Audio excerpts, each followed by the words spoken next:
What is the one takeaway that you can take from this week's tip that will make you stand out from all the other people who speak or present to the public?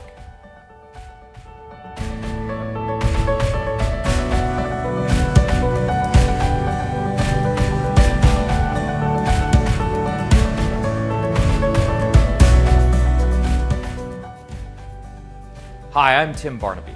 I'm a certified world-class speaking coach, and I help busy professionals speak, lead, and succeed in their careers, their communities, and their life. Today, I want to talk to you about the speeches that you give and the presentations that you give, and what is the one thing, the one true thing that you can start implementing today that will set you apart from all the other speakers that are out there. And that is to be your true, authentic self. Now, I'm not gonna lie, you really need to be working off of some kind of an outline, or perhaps you're the type of person that works off of a written speech that you're delivering. But here's the key. It really needs to resonate from within. You really need to be authentic in what you speak, not just reading words off of a piece of paper because as they've been put together, they tend to make sense. So what do I mean by that? Well, I heard a perfect example of this today at a seminar that I was at. And the person said, if you don't speak like Shakespeare, then you don't need to speak like Shakespeare. So perhaps you've written the great Shakespearean speech for your audience, but if you don't actually speak like that, then it's not going to work with your audience. And I want to give you an example from my own experience. So here's what happened. I was in a speech contest, and I was describing a story in which I was dating a woman, was giving a bit of a description about her to paint a picture in the audience's mind.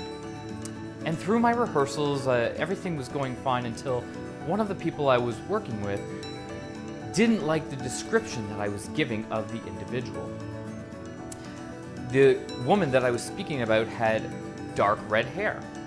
And he had said to me, see, people won't get that image. They think of red hair as being vibrant. Great word.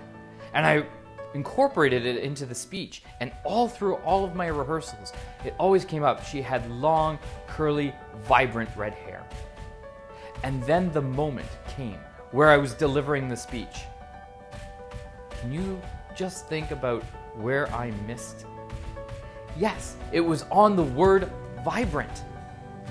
And I really truly believe that deep down, I knew what the word was. But as I was delivering in the moment, I couldn't get the word out of my mouth. And so it sounded like she had long, curly, and there was this long, awkward pause.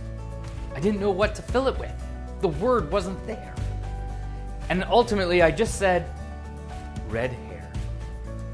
It got a few sympathy laps from the audience. But deep down, the woman that I was describing did not have vibrant red hair.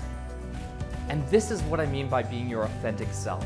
Yes, painting a picture in the audience's mind.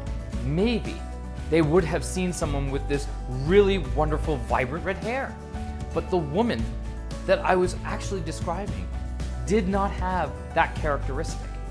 And subconsciously, in my mind, I couldn't say the words because it really wasn't true. So I want you to think about the speeches that you deliver, the presentations that you give. Are they your words? Are they the words that you would use if you were speaking to your spouse, your best friend, your parent, anyone? If you're just out having coffee with a friend, what kind of language do you use?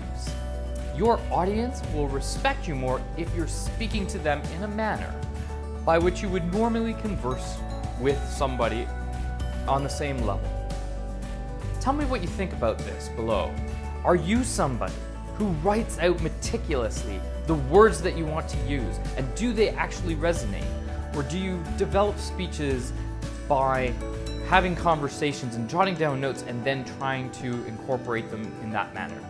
I'd love to have a great understanding of what you do, what works for you. And if on your next speech or presentation you have the opportunity, really dig down deep to your true, authentic self and speak the language that you would speak if we were just having a conversation, you and I. And let me know what that's like. Put some comments down below and let's hear how your next speech or presentation is going. And if you haven't done so already, I'm out there in the social media world, LinkedIn, YouTube, Facebook. I'd love to connect with you. And of course, when you have the opportunity, check out my website, timbarnaby.com. Well, that's it for this week. I hope you've enjoyed this speaking tip, and I look forward to sharing more tips with you in the future. But until then, here's to your speaking success.